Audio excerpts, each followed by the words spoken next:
Hello. Probably get my giant pile of laundry down, but I'm not going to bother right now.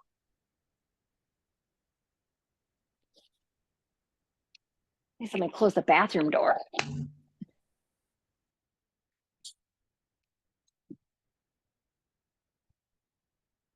All right. I'll give a second for everybody to join in. Sorry, I thought I'd had that link put out in last week's Sunday night summary. Clearly I did not. And because I was just gonna like get home and I'm like, oh, I'm gonna be getting home like 2 minutes before to start. People will already be there and I'll just start the meeting. Nope, had not sent out the link. Oh, and I have animals who are now going to be crying at me because they are hungry. Sorry, guys. All right. I just want to let you know that I can't have my camera on. It's Okay. broken. I need a new computer. That's that's all right. I appreciate you saying, Liz, because I do appreciate seeing people's faces. So I do really like when I can see. Cassie, are you feeling better? Sort of. Okay. Where are you in? Are you in our classroom? Where are you? I was hurt right now. Oh, in Hurt. Okay. I Dr. guess all the ceilings are the same. Yes. Was that Danielle?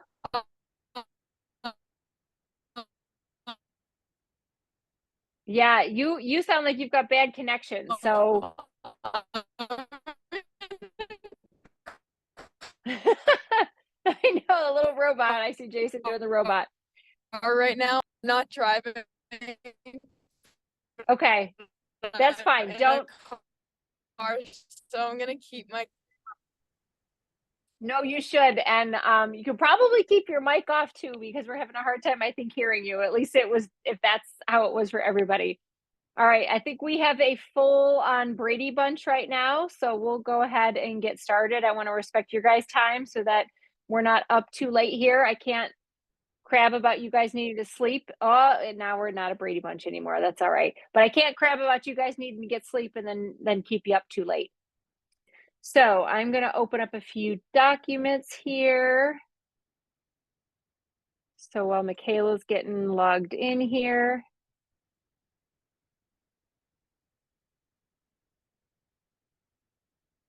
Any questions while I'm kind of pulling some stuff up here?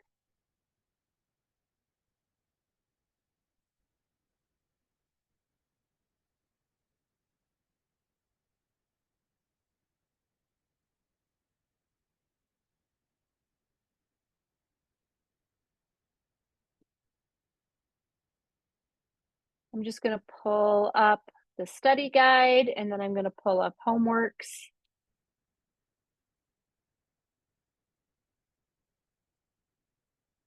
Let's see. Unit 3, Unit 4.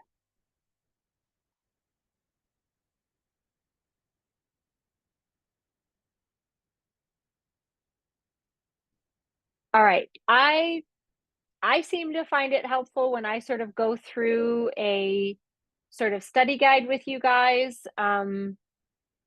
And then let's see, kind of going through either homework or I wanted to pull up notes too. We can do that. That I can kind of go back and forth and highlight different things that are important to kind of note from there. So let me pull up these documents and we can go back and forth. So it's Unit 3 notes. Unit. Oh my gosh, I did not yet post Unit 4 notes. Somebody needs to tell me when I say, oh, I posted notes. Dr. Prenny, I don't see them there. So let me edit here and add those. Clearly, I had everything planned to post. So there's Unit 4.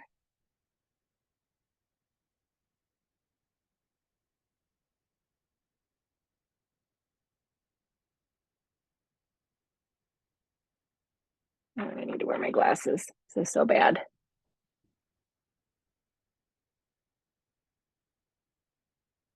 All right, hang on a second, because I thought I had saved this. But I had gotten all this stuff together. Let me look at my recents. Maybe it's there. Hmm.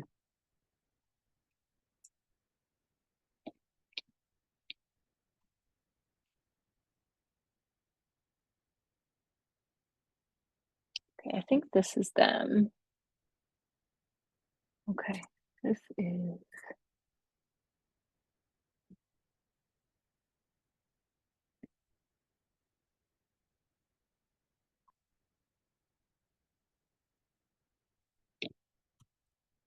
Did everybody buy their Powerball tickets? Did you see what the Powerball was at?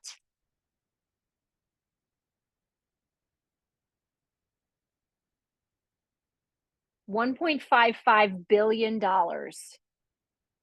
So I told the lady when I bought the ticket today, I said, "You've sold me the winning ticket, correct?"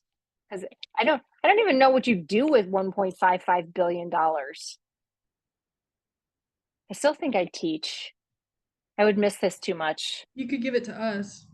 That is true. Yeah. That is just well, the lady that I bought it from, she said to make sure to come back and give her a little bit for selling the winning ticket. And I said, okay, I can do that. All right. So I apologize here. I'm just posting and then I will open it. The unit 4 notes, and I apologize. I thought I had put all of this stuff on. I thought I had posted the homework key and the annotated notes, but I guess I hadn't. All right. Clear all this stuff. All right. So do you have a that study guide for unit 2, 3, and 4 of all of it, or are they all separate in the packets? So I have a study guide for units 3 and 4, which is what exam 2 is on. So let me just get all of these documents sort of opened here. So is unit 2 not on Two not on the this exam? Oh, it's 2. No, that is my fault. You're right. It is 2. It is 2. So it should be, the study guide should be 2, 3, and 4. That is my fault. Because that's nucleic acid, then protein structure, then protein function. So yes, I'm thinking I'm conflating my Gen Chem and my Biochem, because Gen Chem they have an exam on Wednesday as well, and that's units 3 and 4 for them. You guys are 2, 3, and 4. Okay, I think I have everything together here. So let me just organize my tabs here. That I'm going to share my screen, and we can sort of go back and forth. But I need to get unit 2 up here. All right, so there's the notes and homework key. All right. 4, so this is 2 homework notes here. 3 homework notes. Okay. I am ready to share my screen now, and now we're ready to go. One of the things I will do, and I'll have to see if I already put this together from last year. I think what I did for students last year too is I sort of gave them like the topic headings for what the questions were going to be. So, maybe there's a section on like by the numbers, and it's like, okay, here's some key numbers that you need to know for things, and whether it's, the minimum and maximum sizes for proteins, or, things like that.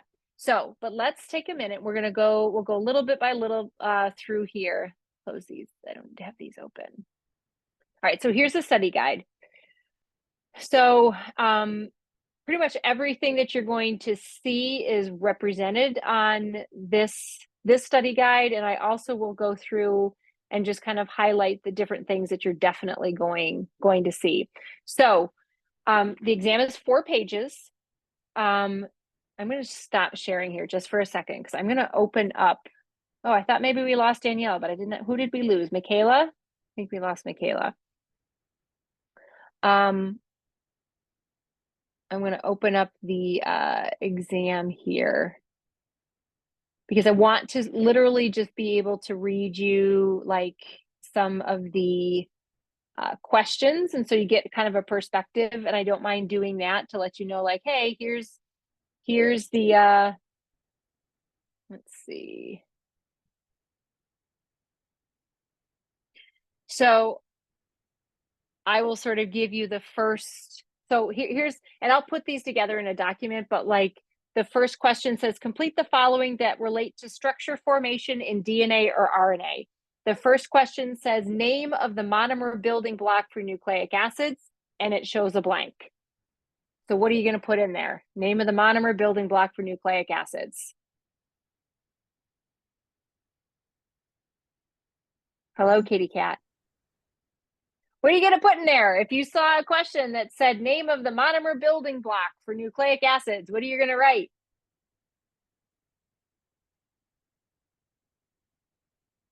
Clearly, we have more studying we need to do. Nucleotide, right? So those are the kinds of questions. Thank you. Jason's like, I'll put it in the chat. Those are the kinds of questions you're going to see. Okay, so it says complete the following that relate to structure formation in DNA and RNA. And there's 6 questions that are like that. Okay, so I will give you the topic headings. I will put that in a separate document and I will send that out when we're done here. But I'll just rattle off some of them right now. The next one is SNPs. Then there's complete or circle the following that relate to structure formation in peptides or proteins. Then there's proteins by the numbers. So some numbers that you need to know about things related to proteins. And I kind of gave you a hint for one of them. It has to do with, hey, like minimum and maximum sizes for proteins. So I will give you the topic headings for these. There are 3 pages that are pretty much like that. There is, you can think of it sort of like a Jeopardy rapid fire. It's not going to take you a lot of time to write stuff down, but you're going to want to know stuff kind of quickly. If you don't know something, move on. You can come back to it. Okay. So that's 3 pages worth of stuff. There's 4 pages total. The last page, and I have no problem telling you what these, let's see, there's 1, 2, 3, 4 questions. There's draw a peptide, draw a nucleic acid. There's something related to the Perutz model, and then there's a mechanism. And that's the last page. Okay. So it's a mechanism you haven't seen. So you're going to need to apply things that you know and try to figure out what's happening here. Okay. And I don't probably think I need to go. I will show you when we go through notes and stuff, but you have to draw. That was Smarty. You guys had Smarty, right? For your homework. So it's going to be a fun, kitschy word that I make out of amino acid, letters. And you have to draw a proper peptide. So for full credit, and Elliot asked this question, for full credit, yes, still know your amino acid structures. If you want to go like a little bit like lower level, tell me the functional group that's present, okay? Next level is all you're writing is the letter in. But you have to have the proper peptide backbone and show me where side chains are and so forth. So those are kind of the 3 levels of credit that you could have. So let me go back here. I'm going to share my screen again and make sure I'm going to not share. I know you guys would love it if I made a mistake and I shared the exam and I was like, oh, she's sharing her screen and like you can go back and watch the video and screenshot and freeze. Nope, Dr. Perny's not going to do that. All right. So everybody back and seeing my study guide here. So I'll take a minute. We'll look at the study guide. I'll go back and forth between sort of the notes that I posted, and I'll make sure to highlight certain things on notes that it's like, hey, definitely want to know this. So structure drawing, we already sort of talked about this. Things to know structures of is the structure of ATP and relevant numbers. So ATP's concentration is 5 millimolar, 30.5 kilojoules per mole is what it's worth. Those are things we've talked about already. These are the 2 things I already told you about, okay? Draw a dinucleotide. It's either going to be DNA or an RNA. There may or may not be phosphorylation sites. Remember, you want to be able to, and let me go back to our notes here. We talked about how you'd identify how it is. If you see that D in the front, that tells you it's DNA. The main thing with DNA is you're going to know that it needs to be a hydrogen that's here. There's always going to be P's in between letters. You're only going to have to draw a dinucleotide. Okay, and the paper is actually set up so you can draw it in this orientation. So it's not like there's like a long horizontal box. There's a vertical space where you can draw it. So this phosphate is that one that's here. You may or may not have phosphates on the 5' or 3' end. So that's going to determine whether or not you put a phosphate on this 5' hydroxyl and or the 3' hydroxyl. Okay, it's either going to be an OH or a phosphate group, OH or phosphate. You don't have to draw bases in, but you do have to tell me which one goes where based on this orientation. 5' to 3' is how this will be written. 5' to 3' is how you go here. So you have to tell me which base goes where. Just put the letter in. Okay, so definitely have a nucleotide you're going to want to draw. And then you're going to have a peptide that you need to draw. So if I go over here to peptide homework, here was Smarty. So again, when you're drawing a peptide, NC-alpha carbonyl, NC-alpha carbonyl, okay, make sure that you have your peptide backbone correct. Make sure that, and mine's actually not even correct here. I don't have a hydrogen there. Don't leave blanks there. Dr. Perny's homework is not right there. So make sure to note you should have a lone pair on the nitrogens and then a hydrogen that's there. Make sure you know where your side chains go. For full credit, again, be able to draw in the entirety of the side chain. At the very least, so if you had Smarty, you could put like that it had a hydroxyl group, tyrosine had a hydroxyl group, threonine had a hydroxyl group. You've got the 3 residues that were there, or actually draw in the correct amino acid side chain. And I'm never going to ask you to calculate a PI, but just like we did when we had our insulin case study, I might ask you how putting a certain residue in may shift the PI, right? If you put a basic residue in, it's going to make the PI go higher. If you put an acidic residue in, it's going to make the PI go lower. Okay, so just qualitative things in that regard. Coming back here just for a second, make sure to note, again, directionality that we have either for your nucleotide, your dinucleotide or your peptide. And then again, thinking with regards to structures, be able to think about the similarities and differences between secondary structural elements, alpha helices and beta sheets. So what do we think about with that? That means when we're drawing, let's see, hopefully this loads. When we are drawing our and thinking about our secondary structural elements.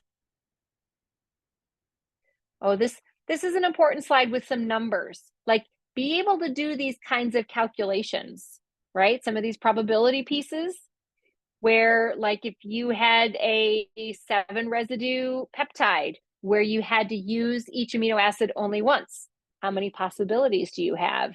Same thing here, where we were talking about being able to repeat things. How many possibilities do you have? So those are some important numbers things. You know, we spent a lot of time sort of talking about the different atoms that interact, the different intermolecular forces that interact as we go through our hierarchy of structure, right? So we've got covalent bonds for primary sequence. We've got hydrogen bonding exclusively for secondary structures. Tertiary structures basically have the whole gamut of intermolecular forces, but as we talked about, the main stabilizing intermolecular force is London dispersion forces, right? Everything else really is more specificity. And then the only thing that's different between tertiary and quaternary structure is you have to have a multi-subunit protein. So it's the interaction of multiple subunits, but it's the same sort of collection of intermolecular forces. Let me just kind of come back here and see if there was anything else. Oh, some of the similarities and differences between, so this is kind of a good slide for that piece, sort of comparing and contrasting, whether it's intrastrand hydrogen bonding or interstrand. What's the same is, again, hydrogen bonding between backbone atoms. What's the same is we have to have repeated allowed, phi and psi angles. So we have to live on an island on the Ramachandran plot. Also know sort of our colloquialisms that we sort of had that we called alpha helices coils, and we called beta strands zigzags. So in terms of when we were kind of drawing our structures. So I'm going to pause there for a second. I'm going to step back here and just see if you guys have any questions on those pieces.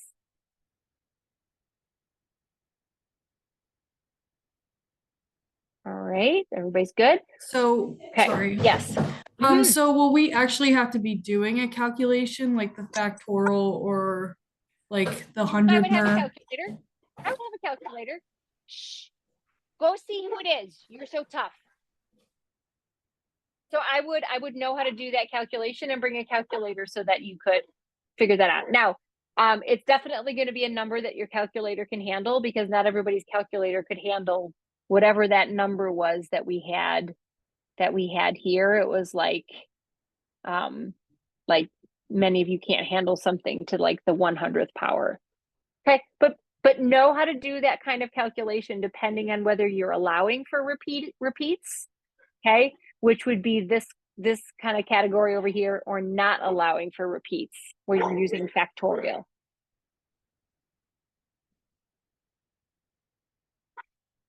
Anything else kind of on structure drawing piece? That's largely the last page. Remember, the last page I told you is a dinucleotide, a peptide, something on the Perutz model, which again, I'll show you the slide that you need to know for that, and then a mechanism you haven't seen. I had a Okay. question on the Yes. nucleotide. Yeah. For that, do you need just the like for the base, do you just need the letter of the Yep. Okay. And like, for example, for this one, you'd need to show that G goes here and C goes here and not the other way around, because this directionality tells us that 5' to 3', G comes first, then C. We need to know that this is 5' to 3'. So G goes here, C goes here. Okay. Yep. So you don't even need to write the word base. You could just put the G right there and then the C here.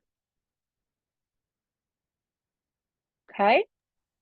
For the beta sheets and the alpha helices, Mm-hmm. I'm not good at doing the differentiation. Like, what's so different about them? Like, I get the similarities. So the similarity is that they are both formed from hydrogen bonding between backbone atoms. And if we just think about what we use to make them, I literally wrapped a pipe cleaner around my finger in a coil, or I made it into a zigzag. So you can sort of even envision that the backbone angles I'd need to have for those two different structures are different, which means I live on different Ramachandran islands. And again, you don't need to know what these numbers mean, but having a certain repeated allowed angle that's going to create a zigzag puts me over here. Having a different but repeating and sterically allowed angle that is here is going to make an alpha helix. And then if I make my coil go in the opposite direction, hopefully it makes sense that I need to live in a different set of allowed repeating angles. Like if I just had random angles, I couldn't have structure. Just like if I want to make a coil, I have to have like a repeating structure that happens. Does that help? Yeah, that does. And then the other piece here to think about is when we are talking about those hydrogen bondings, something that's different, even though they both have hydrogen bonding, it's within a strand. For alpha helices, those hydrogen bonds between the backbone atoms are within that structural element. And then for beta strands that interact to make beta sheets, it's between those beta strands. So that zigzag can't exist by itself. It has to find another zigzag in order to hydrogen bond. Can I just clarify something real quick? Yeah, yeah. So for alpha helices, it's within the same band. Yes. And then between the same coil. Yes. the same, okay. But with beta sheets, you have to have multiple strands of DNA. Yes. No, this is protein. This is protein. Protein, multiple strands Yep. of protein. And Yes. then they No. Hang on. I just want to make sure because what we want for clarification. This can be, it doesn't have to be two separate proteins that come together, but it's two separate zigzag domains within the same protein that are going to make a beta sheet in tertiary structure. Now, you could have beta strands interact between protein subunits. It's less likely to happen. No, actually, I'm sorry. Scratch that. You wouldn't because it's backbone atoms. You're not going to have that. So would it be just for I'm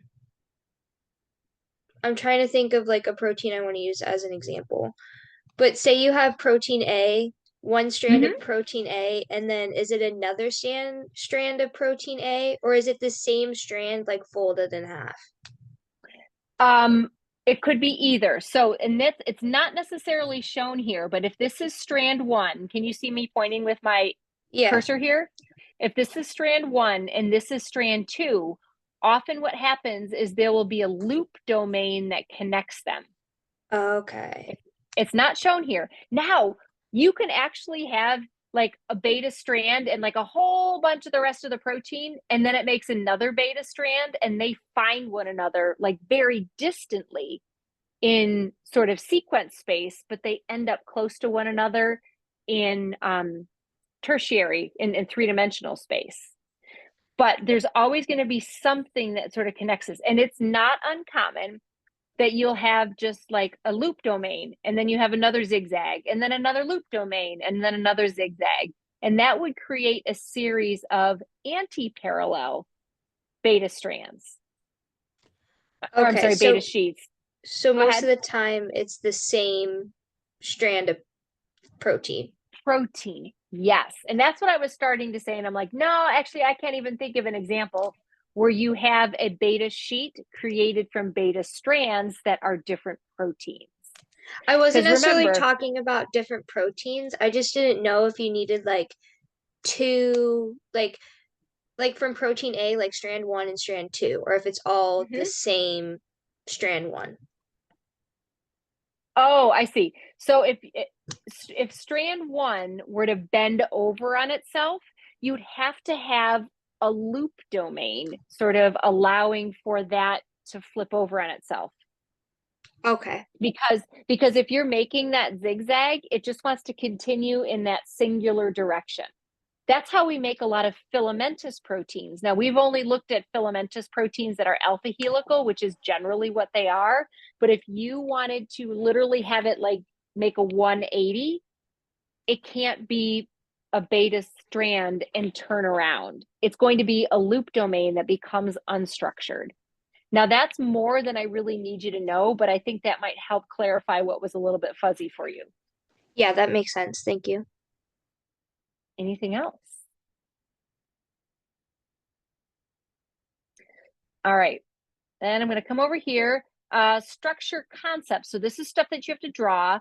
So then thinking about structure concepts, discuss what is meant by the limits of sequence space. So that really, again, gets at this by the numbers piece. And we don't have enough building blocks to check out every possible sequence. That's all that really means. And so what nature tends to do is find motifs or things, and it's actually structural motifs. It's not sequence motifs. It's going to be structural motifs, and maybe you can fit different amino acids in there and they'll still make the same structure, because nature really doesn't check every option, and nature conserves, I think I have this written somewhere, nature conserves structure, not sequence. Oh, I think I get to that when we talk about hemoglobin. Let me come over here. I'm pretty sure that it's here. When we talked about over here, hang on. It's taking forever to load.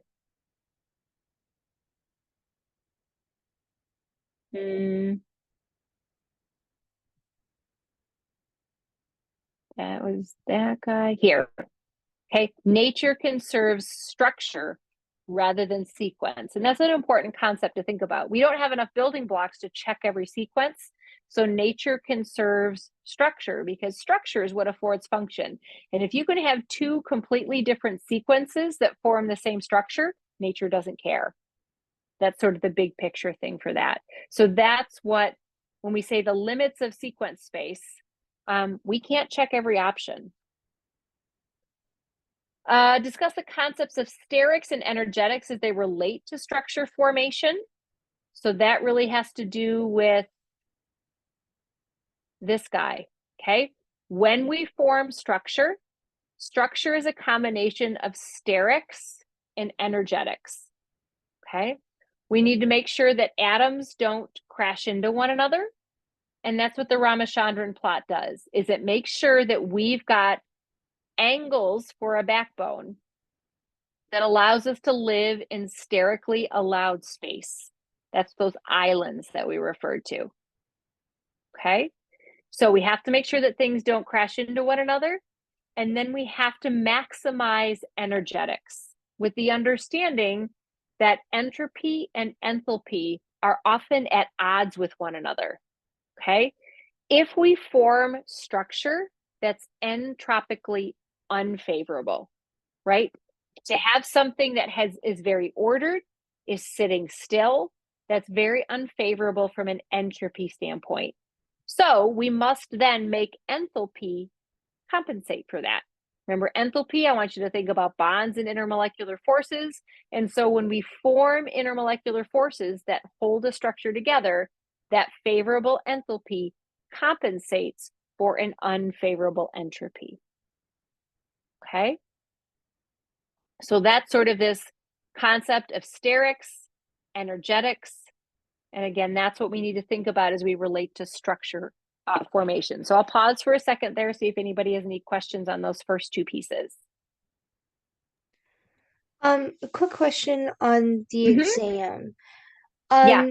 Speaking of like entropy and enthalpy, will we have to calculate like a delta G or anything like that? Nope. Okay. There's no more thermodynamics calculations that you're going to see on this quiz, right? I do want you to think about those two equations, but there's no math that we've really talked about for here. So the only thing that's really cumulative that we need to know is how all the equations work together, like the breathing and the carbon dioxide and stuff like that. So, I mean, everything that we sort of learned in our first exam, we sort of are building on here. I mean, we're talking about intermolecular forces, we're talking about entropy and enthalpy. We're not doing the math for that. But truthfully, I mean, if you go back and think about and look at the study guide for the first exam, a lot of those things we're building on. So I don't want to say that we're not carrying anything forward. I would say there's maybe a few things that we aren't carrying forward, and they may be math related. Like we're not using the Henderson-Hasselbalch equation right now. We're not doing thermodynamics calculations. We're maybe doing thermodynamics sort of like thinking about contributions from thermodynamics. I don't know if that helps. Yeah, no, it does. I basically guess I should have just asked if it was cumulative or not. It's cumulative in the sense that and that's why I always do exam corrections for the first exam, because understanding of many of those key pieces are really important for moving forward. Now, the only things that we really don't carry forward intensely is the math. So some of you are going to be very happy with that. We don't really do a lot more math with in biochemistry. Cassie, I expected a bigger smile there. All right. Hierarchy of protein structure, what's involved at each level? We actually talked about this a little bit already. So again, that's thinking about sort of this slide in the hierarchy of structure formation and going between primary, secondary, tertiary, quaternary. So we sort of talked about that piece already. Intermolecular forces used to create structure, address their effect on stability versus specificity. So that is, once we got, we'll come back to that guy in a minute. Stability versus specificity. So this is an important slide to kind of highlight the differences between things that contribute to stability, right? Secondary structure is stabilized by hydrogen bonds. Tertiary and quaternary structure, let me correct that. Tertiary structure is really stabilized by the hydrophobic effect, right? And then if we think about how these other intermolecular forces contribute, whether they are salt bridges, that's what we call ionic interactions in proteins, or we're going to talk about things like some of the covalent bonds, like disulfide links.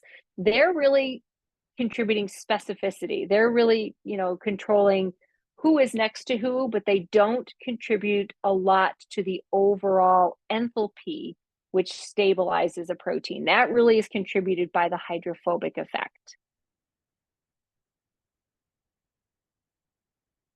Again, define the hydrophobic effect and its role in protein structure. Yep, go ahead.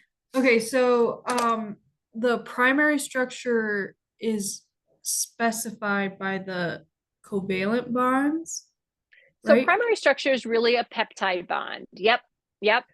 Okay, and then the salt bridges, what structures does that work with? Good question. So salt bridges, and I'm gonna ask you, Ellie, right? So salt bridges, what are interacting here? For example, when I show a salt bridge between lysine and glutamic acid and arginine and aspartic acid, what part of a protein or peptide is this? Is that backbone or is it side chains?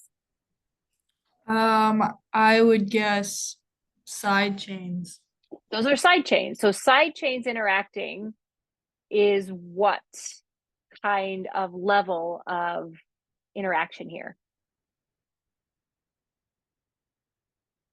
Do side chains interact to make alpha helices and beta strands or beta sheets? No. No, interaction of side chains is what drives tertiary formation. And to a lesser extent, but still that's what interacts with quaternary structure, is we've got side chains interacting, but between subunits. Okay, so I think sort of to address your question, salt bridges, that's going to be between side chains, so that's going to be tertiary and potentially quaternary structure. Okay, hydrogen bonding, yes, you can have hydrogen bonding with side chains, okay, but as a stabilizing structure or feature, it's really stabilizing secondary structure, and that's between backbone atoms. Does that help? So I think we were then going back to the slide to discuss the hydrophobic effect and its role in protein structure formation, right? So that is the key. I think a lot of people miss that in Unit 3 quiz, that when we talk about what is the main stabilizing feature in protein tertiary structure, it's London dispersion forces, which are really what the hydrophobic effect is. Again, if that question was reworded and asked as what is the stabilizing force in secondary structure formation, then it would be hydrogen bonding, okay? But hydrogen bonding, if it occurs between side chain atoms as it contributes to tertiary structure, is more of a specifying thing. That's not really a stabilizing thing.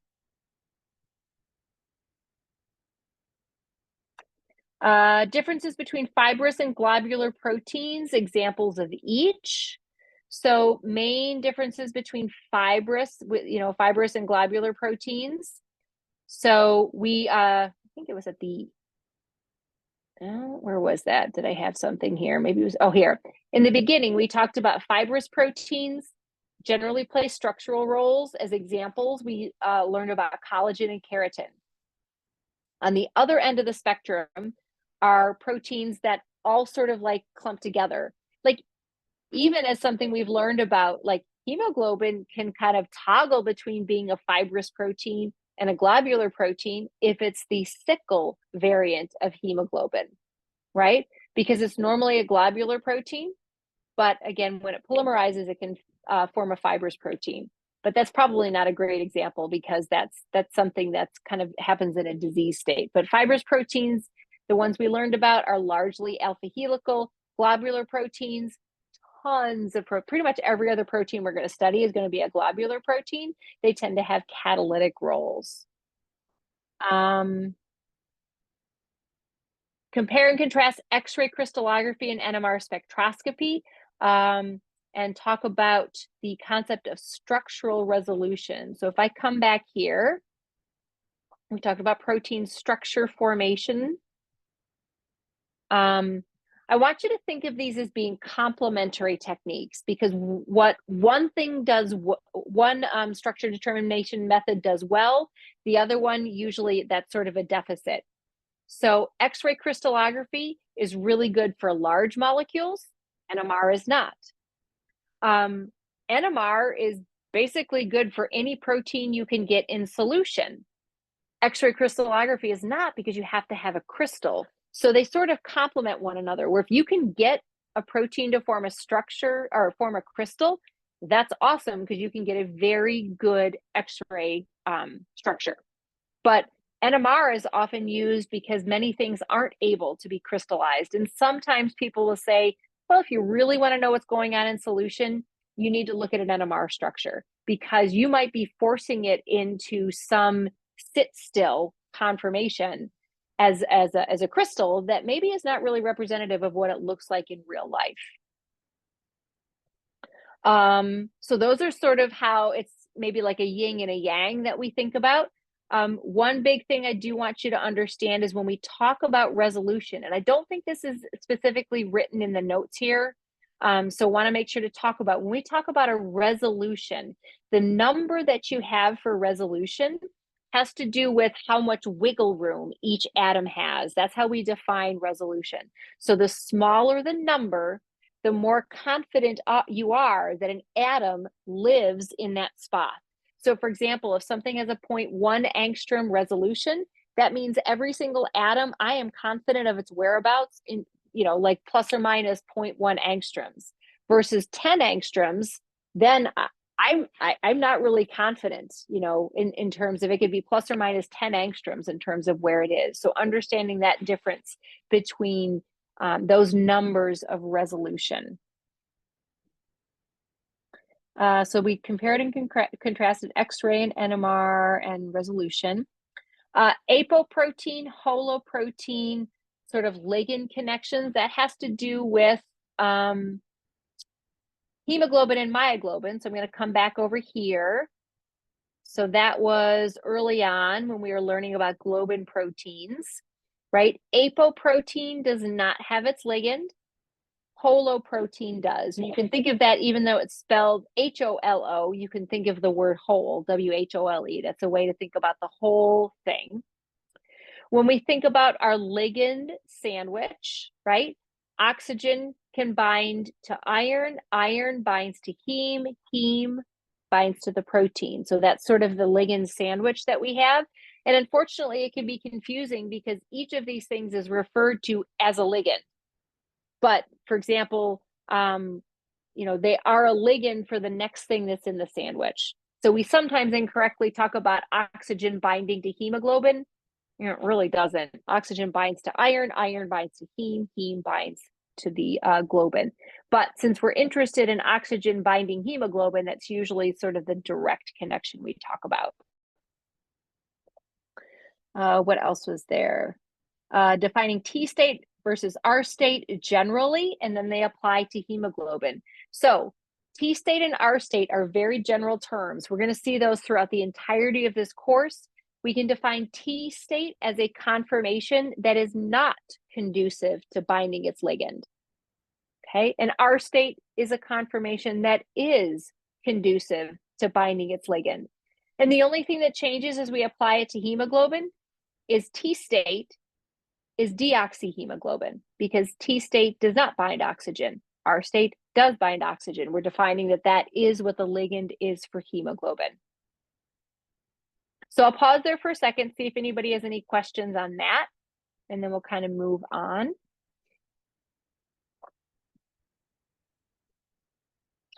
All right, in Unit 2, we learned about some B vitamins. So I'm going to kind of come back over here. This might actually be part of your homework here. So here's the 3 B vitamins that we learned about. Okay, so what do I have here written down in this? Be able to match relevant B vitamins B2, 3, and 5 with their associated biochemical metabolites and metabolic functions. Towards the end of the first semester here, your next, we don't have it for a few weeks here, but your next fundamentals quiz is going to be on your vitamins. Okay, specifically, a lot of them are B vitamins, but for this, I want you to know that vitamin B3 is niacin, and that's involved in NADH. And NADH is responsible for trafficking electrons 2 at a time. Okay. B2 is riboflavin, that's found in FAD or FADH2 in its reduced form.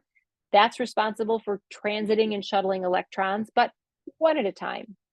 And then vitamin B5 is pantothenic acid. We find that in acetyl-CoA. And acetyl-CoA is important because that is how we transfer 2 carbon units. Okay, so it's high energy because of that thioester bond. But that's what acetyl-CoA is important for, is shuttling 2 carbon acetyl groups. Let's come back here. So that's our B vitamins and their associated parts. Other questions? I think I actually have this. Well, I guess I don't have this twice. This is really a numbers piece. We already talked about this. Minimum and maximum sizes for proteins.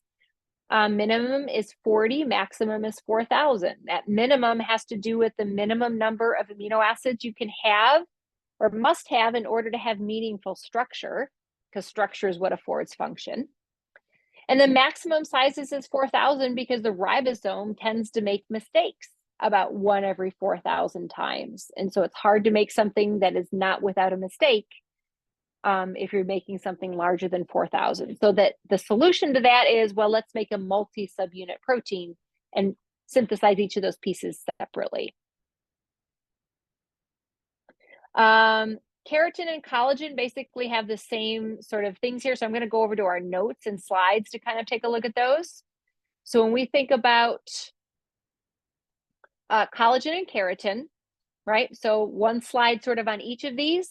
So I want you to know sort of the structure that we have here. So alpha keratin is the one that has 2 right-handed helices and a left-handed coiled coil. Okay, so that's the important pieces that we have for keratin. The amino acid that we find very prevalently in keratin, which is found in hair, hooves, and claws, is cysteine. It's very cysteine rich because those disulfide links are what contribute to the curliness or lack thereof in hair. Okay, we also talked about this helical wheel. So every 7 residues, you start superimposing the same position on an alpha helix. So specifically, the 1st and the 4th position tend to be on the same side of an alpha helix. And that's important because in this case, we're actually going to have more nonpolar residues in the 1st and 4th positions of keratin to provide a nonpolar strip, if you will, that's going to facilitate these 2 right-handed alpha helices finding each other and then twisting into a left-handed coiled coil. So that's kind of the important, relevant kind of features for keratin. Any questions on that? So is the application having to do with the curl of the hair or the straightening of the hair? Yes. Yep. So when we talked about an application, yeah, that's really the application that we sort of talked about there. And then for collagen, right? So for each of these, I want you to know, like, be able to describe the structure, be able to think about the important amino acids that are very prevalent in this. And so for collagen, that's the one that has 3 left-handed helices in a right-handed triple helix. So matching that left-handedness and right-handedness is what gives these fibrous proteins their strength. So because we're making that left-handed alpha helix, and that left-handed alpha helix kind of lives in that tiny little, I'm just going to flip back here for a second, that tiny little Ramachandran island, very small little island that we can live in if we're a left-handed alpha helix. And that's because most residues don't effectively kind of allow you to live in that space. So that's why we have this 3 residue repeat with the small amino acid, proline, which remember proline is where we've got the side chain sort of tied into the backbone, which allows it to have more left-handed alpha helical character because we can have a cis geometry. Normally you have a trans sort of geometry, a trans backbone in your peptides. And then we have hydroxyproline and hydroxylysine. And the only thing I need you to know about those is that hydroxylation chemistry is necessary, is required. We require vitamin C to do that. Okay. And we talked about the disease. So the application piece to this, Ellie, to kind of pick up on that question too, the application piece of this has to do with the disease state that we talked about. When you have collagen deficiency, that can result from a vitamin C deficiency, which doesn't allow you to make productive collagen. Or we talked about, you don't need to remember the name of this, but we talked about the collagen deficiency diseases that either create hyperflexibility or the lack of it actually creates brittle bones. So those are a couple of the applications. So I'm going to pause for a second there, see if you guys have any questions talking about collagen or keratin. What was the supplementation for? Oh, well, that was the last slide that we talked about today, thinking about whether or not you want to supplement with collagen, and then just highlighting that, hey, if you want to think about supplementing with collagen, you want to be very careful of the source, particularly if, like a lot of people will suggest, if you want to have good collagen that you consume for its production into your own collagen, use an animal source. Like using plant sources have two potential problems. The first is they might not provide the correct, ratio of building blocks that you need because it's from a plant protein and not an animal protein. But then we also talked about that whole glyphosate thing today. And all I need you to know about glyphosate right now is that is an herbicide.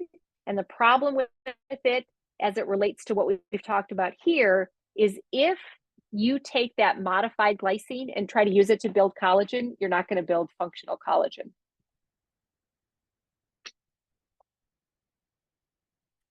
All right, moving now into some discussion about hemoglobin pieces, right? So we talked about the difference between oxidation and oxygenation, right? And that's this slide.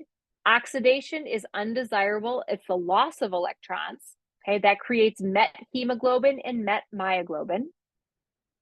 Oxygenation is what is desirable. That's the reversible binding of oxygen, okay? And so we talk about either deoxyhemoglobin or deoxymyoglobin, and then the oxyhemoglobin or oxymyoglobin. So that one's pretty straightforward. So then there's KD, YO2, PO2, and P50. So thinking about some numerical values. So let's kind of come over here and highlight some numbers that I want you to know. So when we talk about these binding curves that we see a lot, this kind of incorporates all of these numbers. So YO2 represents the fractional saturation. You don't need to know anything about this math or these equations. Just understand that this represents kind of a fraction of binding ligand, and then this represents the concentration of ligand. So we're going to see lots of plots like this where we represent again, the fraction of ligand that's bound and then the concentration of ligand. Specifically for our case, we represent it as the fractional saturation of oxygen, and then we measure oxygen concentration as a partial pressure. So again, here are some numbers you want to know. 4 numbers I would say related to this. You want to know the P50 for myoglobin, which is 2.8 torr, and the P50 for hemoglobin, which is 26 torr. The PO2 in your lungs is 100 torr, and the PO2 in your tissues is anywhere between 20 and 30 torr. So if you write 20, that's fine. If you write 30, it's fine. If you write 20 to 30, it's fine, because different places, I think I have it written differently. P50 values, right, represent an important halfway point. It's the concentration of ligand you need to be at so that you are half saturated. Okay, we're going to see that. So those are the specific case or specific nomenclature that we use for hemoglobin and oxygen. So P50 is really what we call a KD value. And that is what concentration do you need to be at of your ligand so that you are half saturated. You can go back here, see numerical values. When I say equations, chemical and mathematical in words, there's not any mathematical equations, and the chemical ones you need to know are embedded sort of with this Perutz model, so I wouldn't worry about that. Can you We're go gonna, over yes. the cooperative versus non-cooperative binding? So the good question. So myoglobin, being a monomeric protein, has no ability to be cooperative. Those of you who lived in the back of the classroom and you were myoglobin, you didn't talk to your neighbors or cooperate with them or anything, okay? When you have non-cooperative binding, we see this hyperbolic shape, okay? So I think, Cassie, you had asked me about this, and just to kind of highlight, these are like the words that you're supposed to see. So hemoglobin binds cooperatively, and the shape is sigmoidal, okay? Myoglobin binds non-cooperatively, and the shape is hyperbolic. Okay, so those are the words. I know you had asked me about this. You're like, what is this supposed to mean? And I had to think about it for a minute, but that's what I was trying to get you guys to think about, is that when you have a single subunit protein, the only option is for non-cooperative binding, and we can tell that it's non-cooperative by the shape of the curve. It's hyperbolic. Is it okay if we write MB for myoglobin and like HB? Absolutely. Yep. Okay. You don't have to write those out. That's totally fine.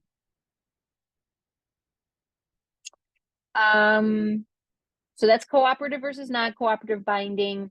Conditions that shift these curves. So big picture, I want you to remember that if you shift a curve to the right, okay, you bind less tightly, okay? Or said another way, you bind more weakly. And that also means that your KD value is higher, or your P50 value is higher, right? When we shift a curve to the right, if we look at some of our stuff for hemoglobin here, right? Let me find something where we shift, like here, the Bohr effect. When we shift this curve to the right, that happens when we become acidotic, okay? Shifting that curve to the right means we're making our P50 be larger, okay? And that means we bind oxygen less tightly. So that's sort of a big theme to remember generally, and then specifically as it relates to hemoglobin and oxygen. And we can talk about these guys in just a second here. The ability of carbon dioxide, BPG, pH, and the concentration of oxygen to affect oxygen binding. So coming back here, I think this slide here kind of summarizes this. This is ways that we can shift the curve to the right, that we can affect oxygen binding. We talked about it, and it's not shown on this slide, but there's a pH effect, right? As we decrease pH, okay, we are going to favor T state. So these are all things that favor T state. Favor T state means my curve shifts to the right. That means I bind oxygen more weakly, less tightly. So I can lower the pH to do that. I can add this small molecule, 2,3-BPG, so increasing the concentration of BPG. And again, if you call it BPG or you call it 2,3-BPG, I don't care. That doesn't matter. We're referring to the same thing. That's the molecule that binds to and stabilizes the T state. We talked about carbon dioxide.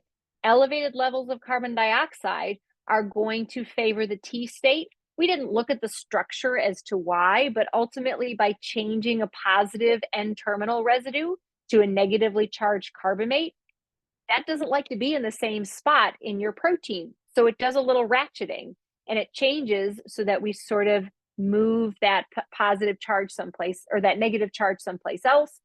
And that actually favors then the T state. Okay, I'm going to pause there for a second. Okay. What about see if there's, the Go ahead. partial pressure of oxygen? How does that affect? So again, that's thinking about the differences between, let me go back here, thinking about venous pressure and arterial pressure. Now, you'll notice here that there really would be no difference in oxygen binding for myoglobin, whether it was under venous or arterial pressures, because we're pretty much fully saturated. Big picture there is if PO2 is greater than P50, we bind oxygen. Does that make sense? Right? So if PO2 is greater than P50, we bind oxygen. Said another way, looking at this generic case, okay, if our ligand concentration is greater than KD, we're going to bind our ligand. And that's going to be an important big picture concept that we will continue to revisit, is looking at KD values as they relate to ligand concentration. So does So in this that, case, sorry, go ahead. is that only true? So the PO2 is greater than the P50, right? Mm-hmm. It will bind to oxygen, Mm-hmm. right? So is that only true for hemoglobin? Nope, it's true for myoglobin too, but Okay. in most of the conditions that myoglobin is going to encounter, PO2 will always be greater than P50. So if myoglobin is there, it's going to bind oxygen. And the only way that it lets go of that oxygen is if it gets used in the fuel equation. Okay, so if there's oxygen that's around and free and not being used for fuel oxidation, it's bound to myoglobin. Now, hemoglobin is another case, right? Depending on what environment it's in, right? And that was looking at this A domain, depending on what environment it's in, it's either going to be PO2 is much greater than P50, so we bind oxygen in the lungs. But once we get down to the tissues, now PO2 and P50 are about the same. So that's how we get some of our hemoglobin to dump its oxygen. Okay, does that help? All right. So, and I'm going to highlight here some of these applications I'm going to take off your study list because we really didn't talk a lot about them. Specifically with this first one, know some relevant numbers from the Human Genome Project. We really didn't spend a lot of time talking about the Human Genome Project, so you don't need to know that it took 13 years. It cost $3 billion, but I do want you to know that there are 3 billion, is that billion? Hang on a second. Do I have a typo there? What did we talk about here?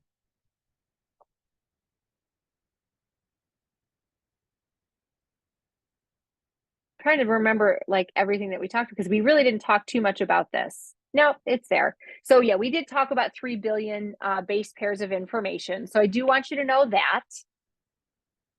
So, but you can cross off the 13 years, $3 billion. So 3 billion base pairs. I do want you to know that you have about 22,000 genes. If you said 20,000, I'd be fine with that. It's 20 to 22,000 genes. And that really only represents about 1% of your genome. You don't need to know, we didn't really talk about this, but interesting little factoid, about 8% of your genome is ancient retroviruses that, because they've been put into the germline, which is kind of your gametes, they get passed on to progeny. So kind of interesting that like a significant portion of your genome is not self. It's actually ancient viruses that keep getting passed down in your DNA lineage. But you don't need to know that for the test. Okay, so 3 billion base pairs, about 20 to 22,000 genes, and it's 1% of your genome. SNPs, and discuss their prevalence in the human genome. Know what SNP stands for. What does SNP stand for? Single gene polymorphism. Single nucleotide. The N stands for nucleotide, but yes, single nucleotide polymorphism. So a single nucleotide that's changed. We're not calling it a mutation because it doesn't necessarily cause disease. It's just a variation between individuals. Okay, prevalence in the human genome, we really didn't talk too much about that, so you don't need to really worry about that. They happen about once every 300 nucleotides, but that's not something you need to know. There are 2 SNPs that we specifically talked about, and I want you to know their names and sort of what they have to do with. So MTHFR is folate metabolism, okay? You don't need to know a lot of these details that we talked about, but I do want you to know that it's related to cardiovascular disease risk, birth defects, right? Those are kind of the 2 main things that we talked about. We'll also get into some of these other details later, but MTHFR is folate metabolism, cardiovascular disease risk, and birth defects, right? Those are the big things for MTHFR. And then we talked about ApoE. So ApoE has to do with lipid trafficking. So the movement of lipids, so fat binding, transport, and breakdown. So it has to do with lipid metabolism. The main thing that we sort of highlighted that it has an impact with is a risk for Alzheimer's disease.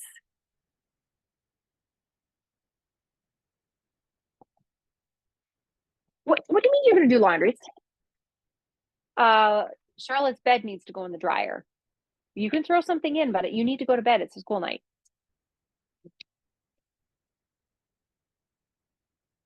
So those are the two SNPs that we talked about. Questions on SNPs? I guess we sort of get into some more. This was just defining SNPs. So then we said define and describe functions of MTHFR. So MTHFR, right, is responsible for generating the bioactive form of folate, right? So folate is vitamin B9, but the generating the bioactive form requires MTHFR. What else did we say here? So that's an 5-methylfolate is important for certain methylation chemistries. So we just again talked about risk of cardiovascular disease. We really didn't talk about psychiatric disorders, but we did talk about, oops, I keep going back to the wrong one, traumatic brain injury, so TBIs. Has to do with, sorry, that's ApoE. MTHFR has to do with cardiovascular risk and birth defects. And then we've got ApoE. So again, it plays a role in fat metabolism. Oh, so understand that we did specifically talk about ApoE2, ApoE3, and ApoE4. And so ApoE3 is sort of the neutral genotype. And then we've got ApoE4, which is an increased risk for Alzheimer's and also traumatic brain injury. And then ApoE2 is actually a little bit protective, but it's quite rare in population. So we don't really see ApoE2 as much. You don't need to know these numbers, but again, the baseline risk is with ApoE3. And there's not even anything on mitochondrial DNA. I'm going to revisit mitochondrial DNA, I think, when we talk about mitochondria next semester. Discuss the quote, genetics is the gun, but environment pulls the trigger. I mean, you don't need to know much about that other than big picture. I do want you to understand, this is not for the test. I want you to understand that there's very few genes that we're going to talk about that are deterministic. Sickle cell anemia is one of them, but most genes have an environmental component and influence to them. And that's an important thing for you guys to remember, so that it's not something that, you know, if you find out that you have ApoE4, that you need to freak out. It's like, okay, I know that I need to be more careful about sleep and stress and my my lipid sort of health and so forth. The last thing here, sickle cell anemia, we talked about that at the very end of class today. We talked about there being a glutamic acid to valine substitution. So I do want you to know that specific substitution.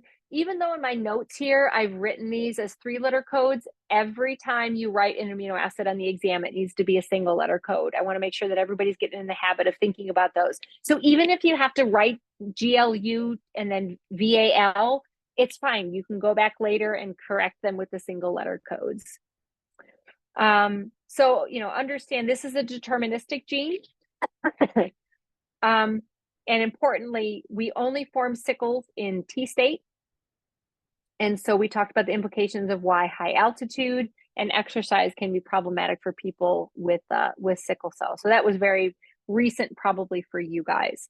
So I'm going to pause there for a second, see if you guys have any questions, and then I might just take a second and glance through both the homework and the slides. And if there's something that I know is important for you guys to study and it wasn't represented on the study guide, I want to make sure to mention it. But I'll pause for a second here and see if you have questions.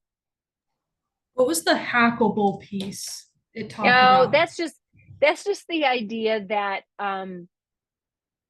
even if you are ApoE44, you are not destined to automatically get Alzheimer's disease. There's lots of things that we know we can do to take care of our bodies better to sort of prevent that. So that's just that whole idea of hackable. I used to use that terminology a lot more. I don't really talk about hacking your health as much anymore, but it's the idea that you have a lot of control over many genes. Okay, I'm going to flip through here and see if there's anything that was not represented. We talked about structure of ATP, drawing a nucleotide. So thinking about this is, I want you to know these terms, degradation and denaturation. They apply to both protein and nucleic acid. Okay, so denaturation, so this has to do with this question. Strands of DNA can be more easily separated at a high pH because you're basically deprotonating things that were supposed to be hydrogen bonding. And so they can't hydrogen bond anymore. And so no hydrogen bonding, and they're going to be able to separate. So that's denaturation. Changing the pH can also denature proteins, okay? Because if you have certain charges on amino acid side chains, or again, for hydrogen bonding to form secondary structural elements, pH can affect that. So I want you to understand those terms. Denaturation, degradation is breaking that linkage. We do this a lot to say we're forming our linkages, right? Know what those linkages are. That linkage is going to be a phosphodiester bond for nucleic acids. It's a peptide bond for proteins. If you break that, you degrade them. So this is again highlighting at high pH. We are facilitating an internal nucleophile attack here to kind of facilitate this chemistry. So that's why that's important. We haven't really revisited this since we first talked about it, but I do want you to understand kinases and phosphatases. Kinases add phosphates, phosphatates remove them, phosphatases, sorry, remove phosphates.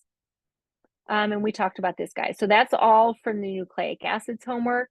So I'm going to close this out unless anybody has questions, just so I know my tabs are done here.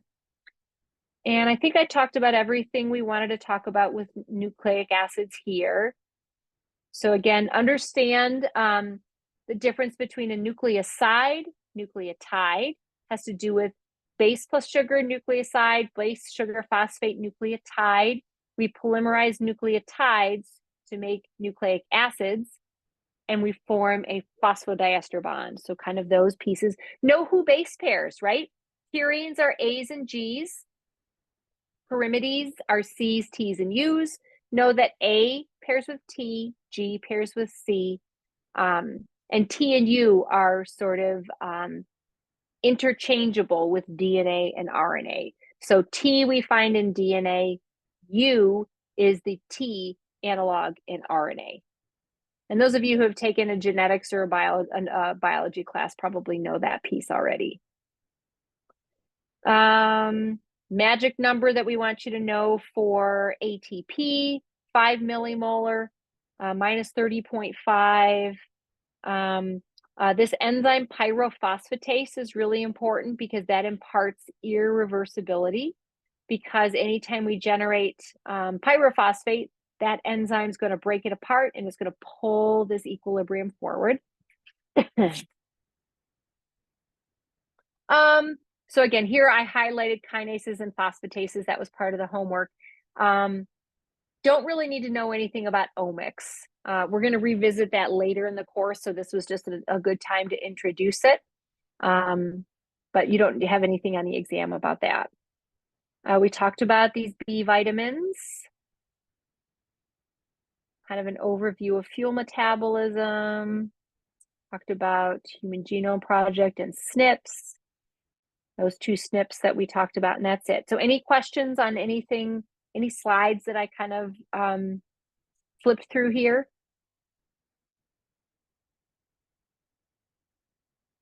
All right, let's take a quick look at protein structure homework. Be able to draw a generic amino acid, okay? Understand that this amino acid center, or this carbon is chiral, right? Has 4 different groups on it. We understand the proper protonation state that we have here. So that's a generic amino acid. You guys know that you're going to have to draw some version of a peptide. Don't need to worry about calculating PI. be able to think about PI, though. PI is the pH at which your protein has no net charge. That's the definition of PI. Again, this table was just a way for you to think about many of the amino acids that have important functional groups. Okay. This one was only talking about ones that had pKa values. But other ones that are important is we could put S and T in this category because they have hydroxyl groups as well. But these were largely the ones that were ionizable. We kind of talked about structure for its function. Nature conserves structure. We talked about sterics and energetics. We talked about things that hold protein structures together. And again, this is highlighting the differences between helices and strands and sheets. These homework problems are important. Be able to, think about where you'd likely find different amino acids, or, if you were to have this amino acid substitution, how do you think it would affect structure? And that's really thinking about the functional groups that you're swapping out. So that's what that homework problem was about. Again, this is comparing and contrasting X-ray and NMR. We sort of did that. And we talked about specificity and stability. So any questions on this protein structure homework? Okay, and I think we went through most everything here. Let me just kind of give a glance. This was drawing our peptide. Glutathione, we really didn't have any questions thinking about glutathione here. I want you to remember that glutathione is your body's natural antioxidant, okay? It forms disulfide bonds itself, so it neutralizes any oxidizing species. So it becomes oxidized so that an oxidizing species becomes reduced. So I want you to, we're going to see glutathione a few more times. So that's why we spent time talking about it. We talked about PI here, drawing a generic amino acid. Be able to think about, some numbers that are important. Nucleic acids, we talked about this in lab. Nucleic acids absorb at 260, and that's because of the nitrogenous bases that are aromatic. Proteins absorb at 280, and that's because of these three aromatic amino acids. So kind of understanding that. This was a little bit more on glutathione, which we already Can you talked repeat about. that? Sorry. Yep. About the absorbance. Yep. So 260 is nucleic acids, and that's because the nucleobases, A's, G's, T's, and C's, which are aromatic, absorb at 260. Proteins, we look at 280. We talked about that in lab. We talked about 260 and 280. So I want you to know that 260 is for nucleic acids, 280 is for proteins. And why it's for proteins is there's three aromatic amino acids. So there's tyrosine, phenylalanine, and tryptophan. Okay. We already spent some time on this slide talking about numbers. Be able to do some calculations to determine how many possible sequences you might have. We talked about hierarchy of protein structure. We talked about a Ramachandran plot, and then the importance of sterics and energetics. We talked about comparing and contrasting secondary structural elements, where you're likely to put things, right? Hydrophobic things go on the inside, hydrophilic things are on the outside. We talked about keratin and collagen. Talked about NMR and X-ray.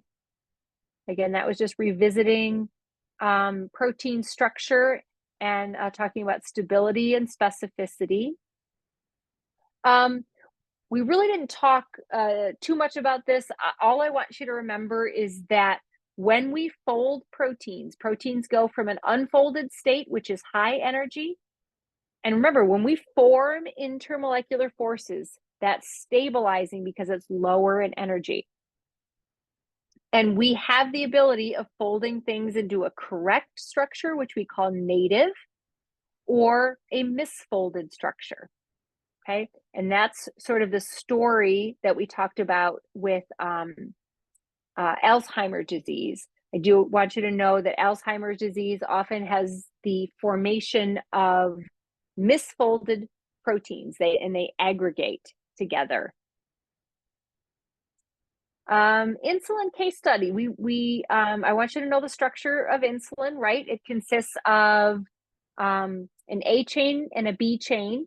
That C chain is excised out when we convert proinsulin to insulin. We've got disulfide bonds that are important to hold specific residues close to one another in insulin, right? And importantly, because we've got these two separate peptides, those disulfide bonds are absolutely necessary. And we spent a good bit of time when we did this case study talking about things like conservative mutations, like why certain species might have something that's closer to humans than others. I'm just flipping through here and highlighting things that I want to make sure to indicate could be important. We talked about the importance of denaturation and degradation. Understand too that when we talk about unfolding a protein, a chemical that could do that is urea.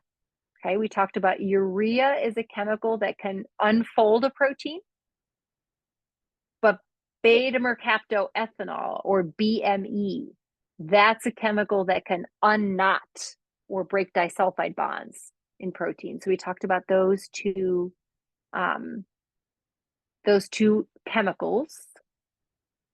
And then everybody sort of got the idea that the C protein, that C chain is what helps direct the correct disulfide pairings to make functional insulin. Oh, big picture, right? I want you to know the difference between type 1 and type 2 diabetics. A lot of people got that wrong. I shouldn't say a lot of people. Some people got that wrong, right? Understanding that type 1 diabetics cannot produce insulin. Type 2 diabetics produce insulin, but they stopped listening to it. Okay, eventually type 1 diabetics can become type 2 if they burn out their pancreas. I'm sorry, type 2 can become type 1 if they burn out their pancreas. And I think that's it for unit 3 here. Any questions on protein structure? Next piece should go, and I apologize, we're running a little bit over here. Should go a little bit more quickly because it's more recent. Looking at the homework here, we did oxidation versus oxygenation. We talked about shapes of curves, cooperativity.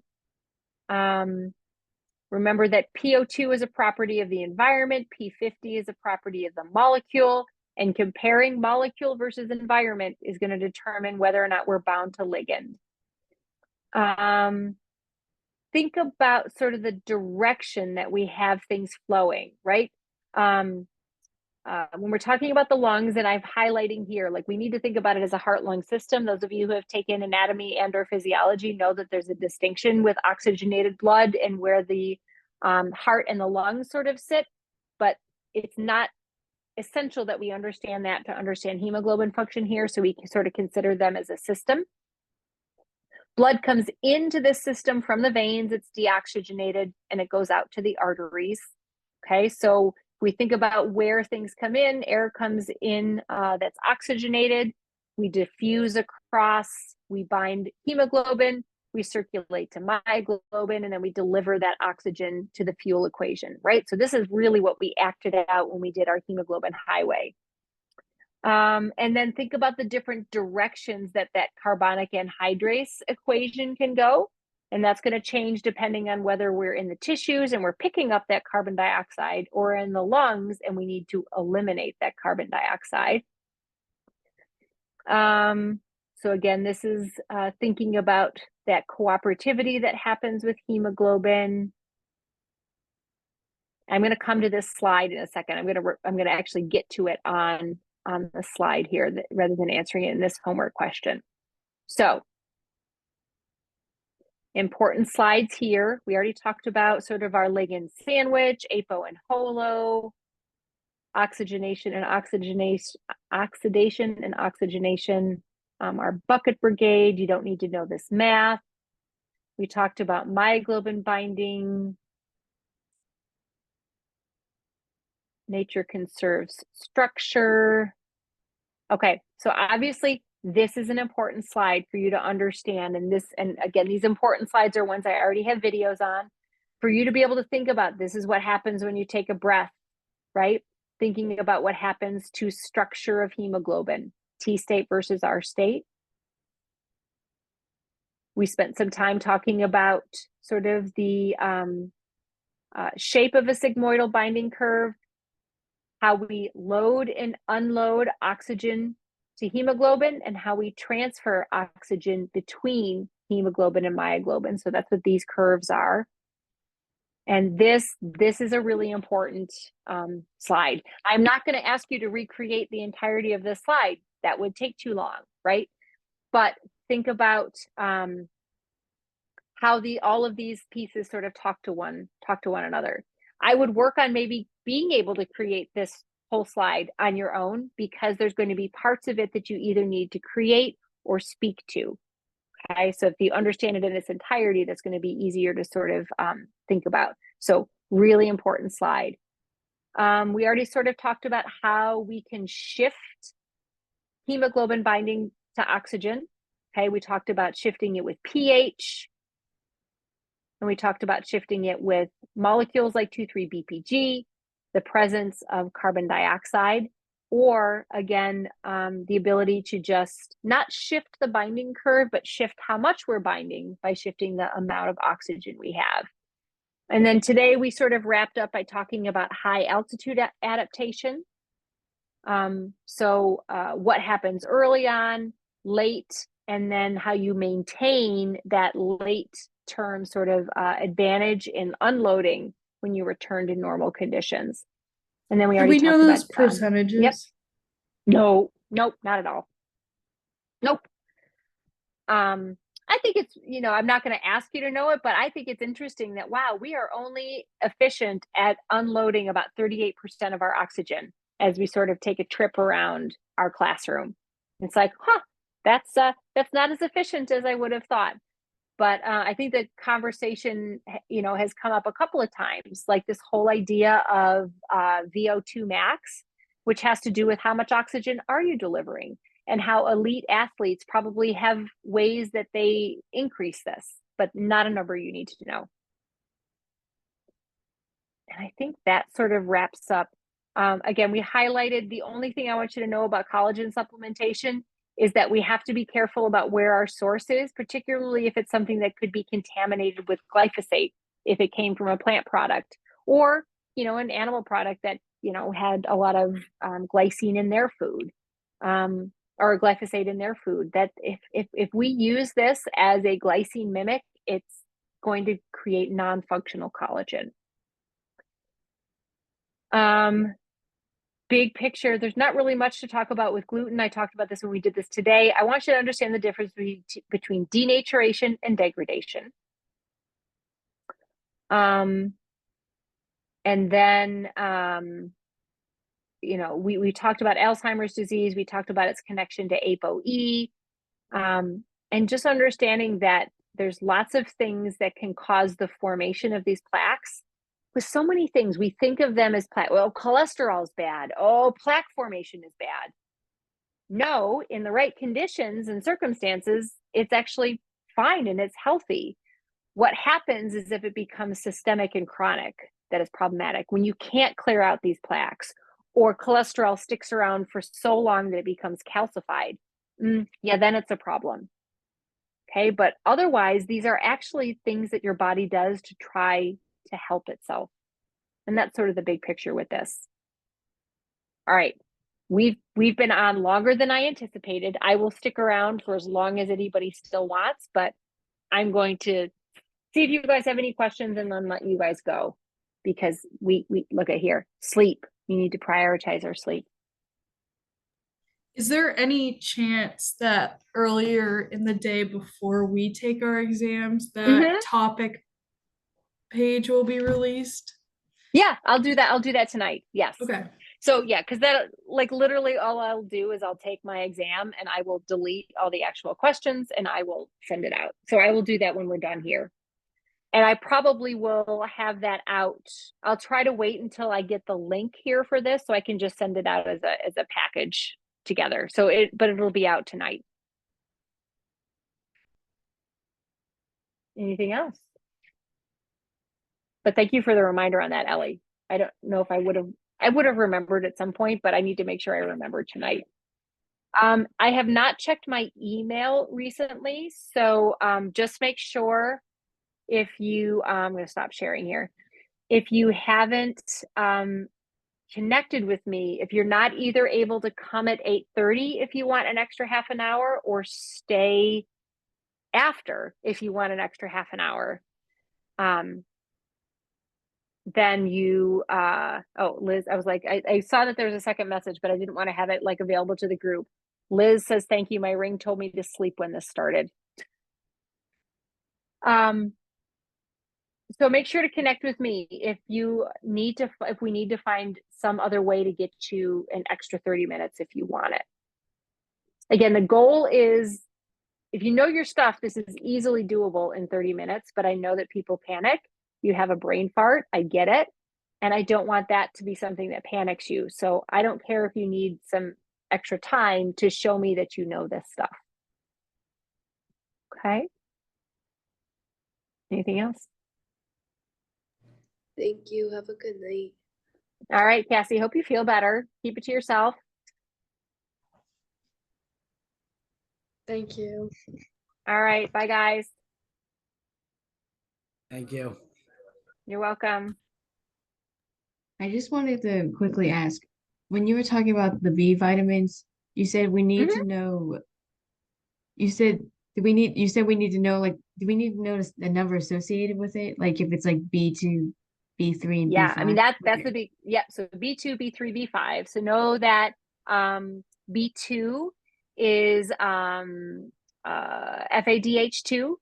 right? And that's riboflavin, and that's associated with 1 electron transfers. Right? B3 is NADH, and that's associated with 2 electron transfers. It's also called niacin. And then we've got pentothenic acid, which is B5, which is associated with acetyl-CoA. And acetyl-CoA, it has a high energy thioester group, but it's also important for transferring 2 carbon units.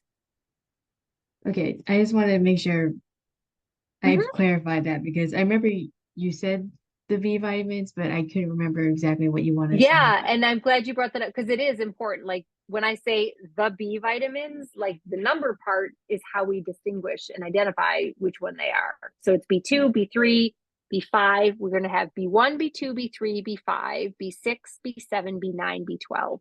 Those are all your B vitamins. And also, when you have us, when we draw the protein, not the protein, the peptide chain with the amino acids off of it, I know you said if we want full credit, we need to draw the structure of the amino acids. What if we draw the amino acid, but it's not fully correct? Like we draw like I don't know, a carboxyl group on like a serine, but we don't draw the correct number of carbons on it.